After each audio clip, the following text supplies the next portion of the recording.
After these things in Matthew 13:53, it says, when he'd finished these parables, he departed from there and he came to his hometown. ఆయన ఇవి చెప్పిన తర్వాత మత్తయి 13:53లో మనం చూసినట్లయితే యేసు ఈ ఉపమానములు చెప్పి చాలించిన తర్వాత ఆయన అక్కడి నుండి వెళ్ళి స్వదేశమునకు వచ్చెను.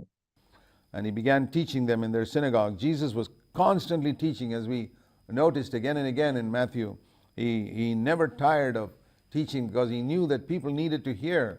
సమాజ మందిరముల్లో వారికి బోధించుచూ ఉండెను. ఇక్కడ మనం చూసినట్లయితే మరలా చూస్తూ ఉన్నాం మత్తయి సువార్తలో ఆయన బోధించే విషయంలో ఎప్పుడు కూడా అలసిపోలేదు. ఎందుకంటే ప్రజలకు అది ఎంత అవసరం కాబట్టి.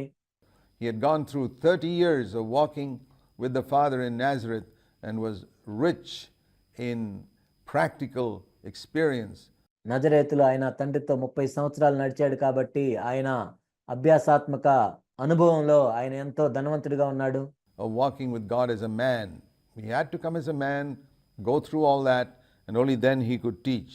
ఒక మానవునిగా దేవునితో ఆయన నడిచాడు. ఆయన కూడా మానవునిగా రావాల్సి వచ్చింది. అన్ని అనుభవాల ద్వారా వెళ్ళవలసి వచ్చింది. ఎందుకంటే ఆయన ఆ విధంగానే బోధించగలడు కాబట్టి. He didn't rush out to teach just when he knew the Bible. He knew the Bible when he was 12 years old. ఆయనకి కేవలం బైబిల్ తెలిసిన వెంటనే బోధించడానికి వెళ్ళలేదు. ఆయనకి 12 సంవత్సరాల వయసు ఉన్నప్పుడే బైబిల్ అంతా తెలుసు. But he would have been a scribe.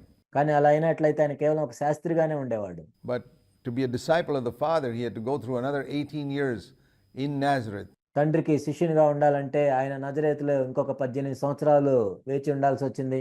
Experiencing everything that he had studied. And then God sent him out. Today we have a lot of people who think ఆయన చదివిందంతా అనుభవించడానికి ఆ సమయం అవసరమైంది. ఈనాడు మనం చూసినట్లయితే అనేక మంది they just go through 3 years in a Bible school and they're ready to teach others. Bible స్కూల్లో 3 సంవత్సరాలు వెళ్ళి ఇతరులకు బోధిస్తారు.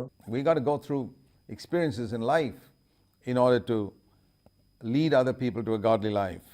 ఇతరులని దైవభక్తి వైపు నడిపించడానికి మనం కూడా మన జీవితంలో కొన్ని అనుభవాల గుండా వెళ్ళాలి. And when he came there, the people in his hometown were astonished. ఆయన ఆ విధంగా సమాజ మందిరంలో బోధించిన తర్వాత వాళ్ళందరూ కూడా ఎంతో ఆశ్చర్యపడ్డారు. They said, where did this man get this wisdom and these miraculous powers? I mean, we just know him as a poor carpenter's son. Carpenters were not considered high up in society. ఈ జ్ఞానమును ఈ అద్భుతములను ఇతనికి ఎక్కడి నుండి వచ్చినవి? ఇతను కేవలం ఒక పేదవాడైన వడ్రంగి వాని కుమారుడు కదా. వడ్రంగి వాళ్ళని మనం అప్పుడు చూసినట్లయితే సమాజంలో వాళ్ళు పేరు ప్రఖ్యాతులు కలిగిన వాళ్ళేం కాదు. They were not scholars and they were not rich people.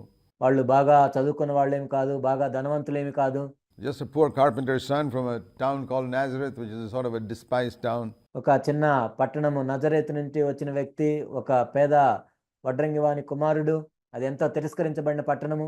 And his mother is called Mary. His brothers, we read here, he's got at least 4 brothers, James, Joseph, Simon and Judas. అతని తల్లి పేరు మరియా. కనీసం 4 సహోదరుల గురించి మనకి ఇక్కడ చెప్పబడింది. యాకోబు, యోసేపు, సీమోను, యోదా. And his sisters, we don't know how many there were, but that means at least 2. తన సోదరీమణులు అని ఇక్కడ రాయబడి ఉంది. ఎంతమంది ఉన్నారు మనకు తెలియదు, కనీసం 2 ఉండుంటారు. Are they not all here? Jesus, therefore, we see was a member of at least a family with 7 children. వాళ్ళందరూ ఇక్కడే ఉన్నారు కదా అని వాళ్ళు చెప్పుకుంటున్నారు. దీన్ని బట్టి మనం చూసినట్లయితే యేసుక్రీస్తు ప్రభువారు ఎటువంటి ఇంట్లో ఉన్నారంటే కనీసం 7 పిల్లలు ఉన్న కుటుంబంలో ఉన్నారు. Where did this man get all these things? And they took offense at him. ఇతనికి ఈ కార్యములన్నీ ఎక్కడి నుండి వచ్చినని చెప్పుకొని ఆయన విషయమై వాళ్ళు అభ్యంతరపడ్డారు. And listen to these words of Jesus in verse 57. 57వ వచనంలో యేసుక్రీస్తు ప్రభువారి మాటలను మీరు వినండి. He said to them, a prophet is not without honor except in his hometown and in his own family. యేసు, ప్రవక్త తన దేశములోను తన ఇంటను తప్ప మరి ఎక్కడనైనా ఘనహీనుడు కాడని వారితో చెప్పెను. And this has been true through 2000 years. ఈ 2000 సంవత్సరాల నుంచి మనం చూసినట్లయితే ఇది ఎంతో యథార్థంగా సత్యంగా ఉంది. People have seen a prophet in his hometown or in his family grow up as a little child. And they always think of him, yeah, this is the little child we knew. ఒక ప్రవక్త ఒక పట్టణంలో పెరుగుతున్నప్పుడు, ఒక ఇంట్లో పెరుగుతున్నప్పుడు వాళ్ళు ఏమనుకుంటారంటే ఇతన్ని మనం చిన్నప్పటి నుంచి కూడా చూస్తున్నాం కదా, నాకు తెలుసు అనుకుంటారు. Who cares for him? But God may have raised him up to be a prophet. ఆయన ఎవరు పట్టించుకుంటారని వాళ్ళు అనుకుంటారు. కానీ దేవుడు ఆ వ్యక్తిని ఒక ప్రవక్తగా చూస్తూ ఉన్నాడు. And so family members usually despise a true prophet of God. దేవుని యొక్క నిజమైన ప్రవక్తని సాధారణంగా మనం చూసినట్లయితే కుటుంబ సభ్యులు వాళ్ళు విస్మరిస్తారు.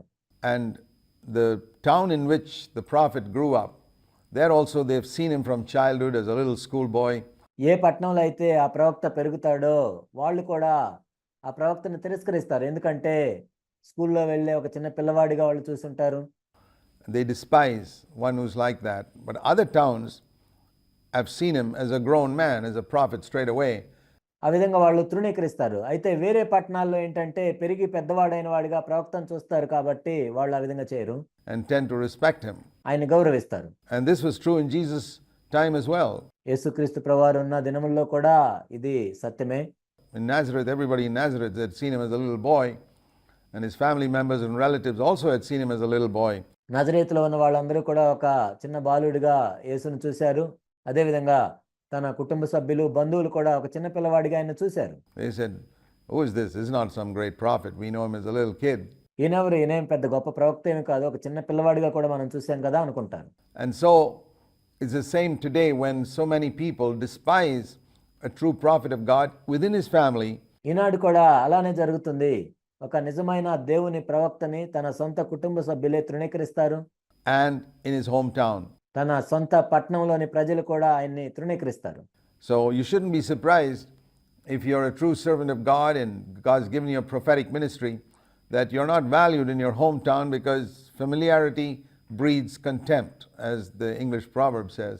కాబట్టి నువ్వు ఒక నిజమైన దైవ సేవకునిగా ఉన్నట్లయితే నీ సొంత పట్టణం వారే నీకు గౌరవం ఇవ్వకపోవచ్చు, నిన్ను తృణీకరించవచ్చు. దాన్ని బట్టి నువ్వేం ఆశ్చర్యపడాల్సిన అవసరం లేదు.